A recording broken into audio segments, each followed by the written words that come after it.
This episode is presented in partnership with the Greater Tygerberg Partnership. Visit them at gtp.org.za. Welcome to another episode of Future Cities Africa, where we get into the minds of thought leaders and visionaries impacting the future of African cities. Today the spotlight is on Bellville in South Africa. We'll be discussing how Bellville is positioning itself as a secondary city to Cape Town. We'll be talking about how Bellville is also planning on becoming a sustainable, inclusive and prosperous leading African city, and much more. My guest today is Warren Hewitt. He's the Chief Executive Officer of the Greater Tygerberg Partnership. Warren, welcome. Give us a brief introduction to your background and role as CEO of the Greater Tygerberg Partnership. Thank you, Daniel. Yes, my background to date, I grew up in Johannesburg. I had the opportunity to come down to Cape Town and study at UCT. I'm a chartered accountant by trade. I moved back to Johannesburg to do articles and continue my professional career there. And then whilst working with Southern Sun, I had a chance to come down to Cape Town and head up one of their big financial divisions here. And from there progressed into different spaces. I was financial director at the Arabella Group. I then got into the logistics space and was a CEO of a big logistics company down here. And the opportunity arose to work for the GTP. In fact, in the introduction and talking to the board of the GTP, I found it fascinating the work that they were proposing being done in Bellville, and specifically the kind of effort that was being put into changing a community and changing an environment. So it intrigued me. It was something that I was fascinated by, and I've certainly learned and grown through the process. What exactly is the Greater Tygerberg Partnership and what do you do? The Greater Tygerberg Partnership is a not-for-profit company. We work with the board of directors, independent board of directors, and we work very closely with the public sector in the city of Cape Town. The formation was driven around the model that was created in Cape Town CBD about 25 years ago with the Cape Town Partnership, where the city and the private sector got together and drove a rejuvenation of the CBD. And the GTP was formed around the same principle of focusing on the northern corridor, the Voortrekker Road corridor in Bellville specifically, and exposing the value that exists here and rejuvenating this area. Where did it all start for the Greater Tygerberg Partnership, and where did the need for such an organization stem from? The GTP was established in 2012 and pretty much in conjunction with the Voortrekker Road City Improvement District, which formulated around the same time. It really was a case of stakeholders in and around the area between the private sector, Sanlam, the tertiary educational institutions like Stellenbosch University and some other key stakeholders approached the city with the formation of a partnership along the similar lines of the Cape Town Partnership. So that's more or less how long we've been in existence. Speaking to friends and family who used to live in the area in the 90s and before then, they always talked about how Bellville was such a vibrant and up-and-coming area, especially around the Voortrekker Road. What slowed down progress? I don't think so much slowed down progress. Things have changed. I think there was significant capital flight over a period, probably 25, 30 years ago. I dare say that private developers tend to follow opportunity rather than wait for spatial frameworks to be developed by public sectors. So I think a lot of the private developers started moving into areas like Tiger Valley, into Century City. And I think the CBD of Bellville started being neglected, and the personality started changing. I think we're now starting to see different parts of our community coming forward. I think there's a large foreign national component that's come into Bellville, which to my mind is very positive. I think it is different. I don't think it's worse, and I think that economy has been significantly bolstered by the changing of the guard within the environment of the Bellville CBD. But I think the slowness to accelerate a development framework for Bellville led the private sector to go look for other opportunities. So what has changed? What has been speeding up progress lately? There's been a renewed focus on Bellville. I think any major city around the world, and I know we've touched on it before, the role of the secondary city. Any major city requires infrastructural support around its core, and Bellville certainly is that. We not only are the second biggest economic hub within the Cape Town metropole, and keeping in mind Bellville at one stage was its own city. We had our own municipality. So recognizing the fact that Bellville is a significant part of the Cape Town metropole is now starting to drive more attention, more development opportunity, and recognition for the infrastructure that sits in and around it. The the people are starting to feel that well. COVID has accelerated that to a large extent. I think a lot more people are working in environments where it's not demanding of them to go into a CBD office, and a lot more things are changing. So things like public transport is playing a larger role, and Bellville sits very nicely in that niche. The Greater Tygerberg Partnership is mandated to unlock Bellville's potential to be a sustainable, inclusive and leading African city. What progress has been made since the inception of the GTP, and how are you delivering on your mandate? Daniel, the GTP plays a role in different facets. One of our key responsibilities is promotion of the area, and we become a catalyst for attracting attention and development opportunity within the space. But we don't play a role only in institutional or development capital. We play a role in social capital as well. We get involved in various social development programs. We partner with various other NPOs in the area. So we play quite a varied and diverse role, and it's sometimes quite hard to nail it down as to the exact value. But the primary purpose is to promote the area as an investment destination and unlock the value that's inherent in the area. And I know we'll touch on it a little bit later, but that really is one of the key attributes of key things that we're promoting. So Bellville is establishing itself as a secondary city to Cape Town and a very important economic hub. What unique characteristics and features enable Bellville to do this? I might diversify a little bit here, but when I first moved into Bellville, as I mentioned, I came from Joburg. I lived primarily in the southern suburbs. And having moved into the Bellville area, I was astounded at the raw potential that this area has. I cannot think of another area in the country, in fact, that has the same amount of potential. We sit on a critical transport route, and that's not just train. We are the busiest transport interchange in the Western Cape Metropole. Bellville services in pre-COVID times close to 350,000 trips a day. So it's a thriving hub of activity in normal circumstances, and that's a combination of train trips when they're working, buses and the Golden Arrow bus system, the taxis, and taxis have grown significantly over the last 5 years. I don't want to say they've doubled in terms of activity levels, but there certainly is a marked increase in transport-related activity in the area. So transport plays a big role. Base infrastructure. Bellville sits on some of the fastest connectivity lines in Cape Town. From a fibre and connectivity point of view, we've got a massive infrastructure. We've got very solid under-the-ground infrastructure in water and sewage. We sit between two national roads, so from an accessibility point of view, we're well situated. We've got a good road infrastructure. We are closer to the Cape Town International Airport than the Cape Town CBD is. In fact, we're around 8 kilometres away, so we're neighbours to the Cape Town International Airport.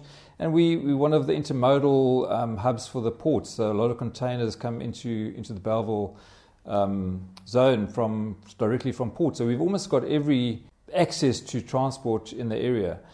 The other big factors, which again, and I don't want to waffle too long around some of the value we have. We're the highest density of educational facilities anywhere that I know of, certainly in the country. We've got 3 major universities, plus a myriad of TVET colleges. We have in a very narrow space, 100 square kilometres, which is, as you know, as an urban planner, is not very big, 150 schools. So there's a high density of education in the area.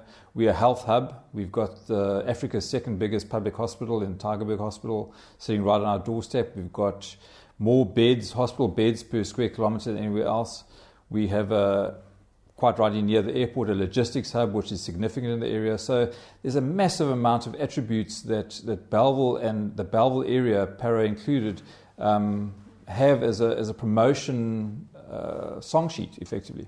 Looking ahead, what is the vision for Bellville over the next 5 and 50 years? Investment. I think investment opportunity. It's actually interesting. We've been talking to developers and investors, and slowly but surely, with a bit of momentum and a bit of exposure to what the opportunities are, we're seeing the initial stages of a trickle in terms of investment and expansion. In discussion with logistics executives, there's a lot more activity around warehousing, third-party logistics, distribution centres in and around transport hubs. We're seeing investment from the universities, and the University of the Western Cape is a massive partner of ours. They're expanding their footprint quite significantly after being termed in the old days a Bush University. They're now making a significant contribution to the CBD and the environment around Bellville. They effectively are a large employer. Stellenbosch University have just expanded and spent close to $500 million on their new medical facility at the Tygerberg Hospital. There's continued expansion. The City of Cape Town have recognised that and have spent an enormous amount of time and effort in drawing up what is called the Bellville Future City Master Plan, where they've incorporated experts and consultants from around the world to start mapping out what the future Bellville could look like. It is a vision for what is potentially possible in this environment. And I think that kind of conversation is going to lead developers and commercial, industrial, residential to start sitting up and taking notice of what we have. The potential's here. It needs a bit of momentum, and I think we're starting to see the tick up of that momentum. Definitely ambitious vision. But what major challenges are standing in the way of Bellville achieving its vision, and how will you address these challenges? I'm not a developer, but I deal with a lot of developers, and I think the single biggest roadblock for them is the process in development applications. I know there's the Western Cape government have got involved in war rooms. I deal quite extensively with the Western Cape Property Developers Forum and engage with their members, and application processes are just too long. You know, if we're wanting to accelerate development and accelerate economic advancement in any specific area, it doesn't necessarily have to be Bellville, but if we're really serious about what we want to do, we have to accelerate that application process. There's almost too much bureaucracy in a developer identifying an opportunity, and 24, 36 months later, his applications haven't been approved yet, and he's now lost the edge and he's lost his yield on development. So that, for me, would be a significant change and something that I would like to see. How would you address this challenge if you had the means? We engage extensively with the City of Cape Town and their various departments. In fact, all the sort of mini projects we get involved in, be they lighting, public parks, etc., we engage with the city.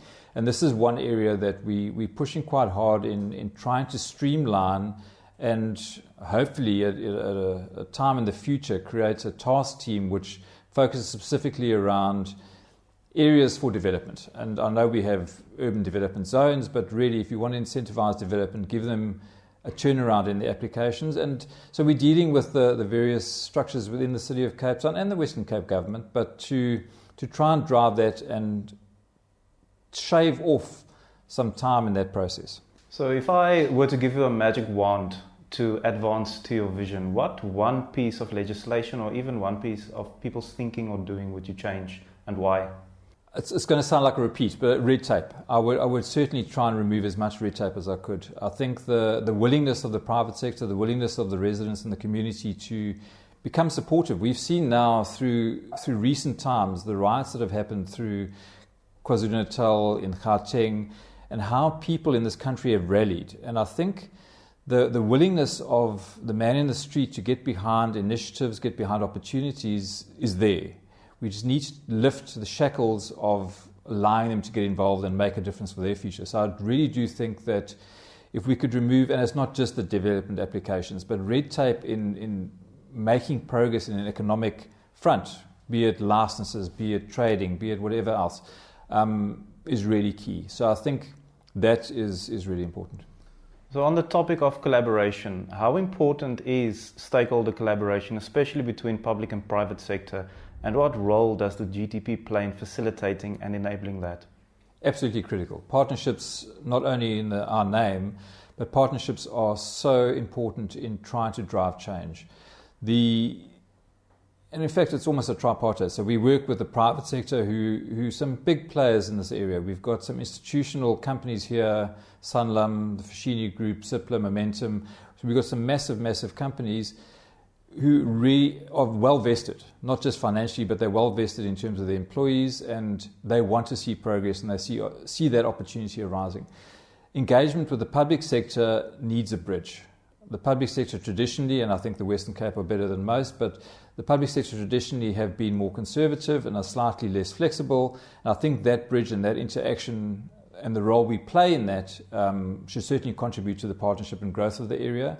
And then the educational sector plays an important role. So when we're dealing with tertiary institutions and their progress, they've obviously got their own mandates, and interacting those is also very important. So in fact, we've recently formed what we call the Tertiary Education Forum, where the City of Cape Town can interact and engage with the leaders from our universities, and we've also created a CEO forum where the private sector can engage with the public sector in the City of Cape Town and understand each other's roles going forward.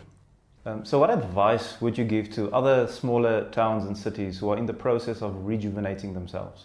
Interesting. It's a hard road. It really is a hard road. These kind of partnerships don't come easy, and funding is a massive, massive challenge.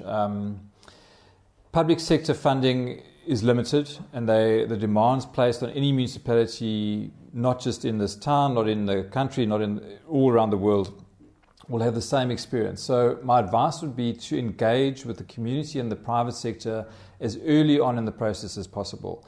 To paint a vision that the private sector buy into creates opportunity for funding which grant funding doesn't allow.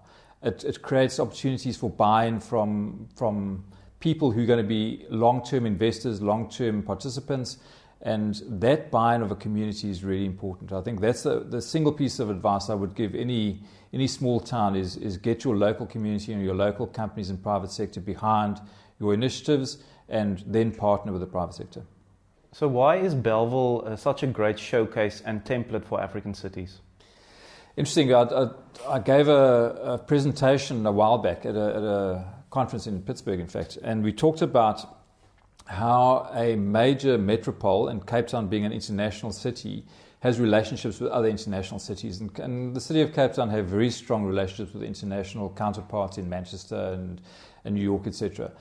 Secondary nodes within a metropole should have a more localized connection.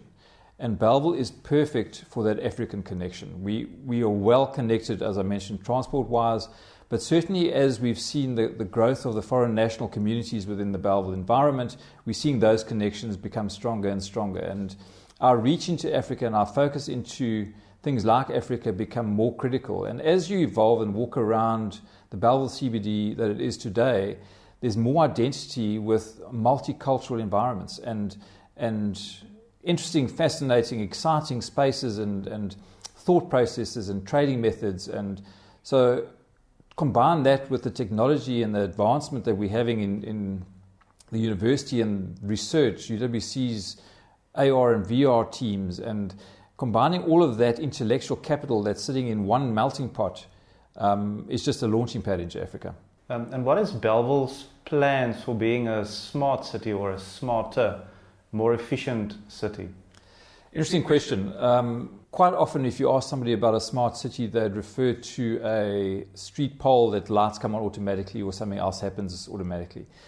I feel that a smart city is where you see people engaging, people in public spaces, people having more time to do things together rather than be isolated behind brick walls and windows. So Bellville's community is brilliant. You know, we've got a rich history in culture in this area, in music in this area. We're creating a new culture of art and foods and so on. So to have people enjoying that kind of environment and engaging, that for me is a smart city, because then you're talking to each other. And lastly, how can people and organizations get involved in the Greater Tygerberg Partnership, and how can they contact you? From our website, you'll find a lot more information around the projects that we're involved in, some of the work we're doing, some of the opportunities for collaboration on there. The website is gtp.org.za. We also have other websites where we're driving community initiatives, and you can go and have a look at bellvilleconnect.co.za. I'm reachable at any stage, and I'm quite happy that you share my information with your viewers and reach out to us. We're hosting interns from different parts of the country, in fact from around the world, who are interested in working together with us on different projects. So we're very accessible and very willing to engage. Warren, thank you. Absolute pleasure, Daniel. So that was Warren Hewitt, the CEO of the Greater Tygerberg Partnership. A special thanks to the New National Hotel in Parow for hosting us. Make sure to subscribe on futurecitiesafrica.com.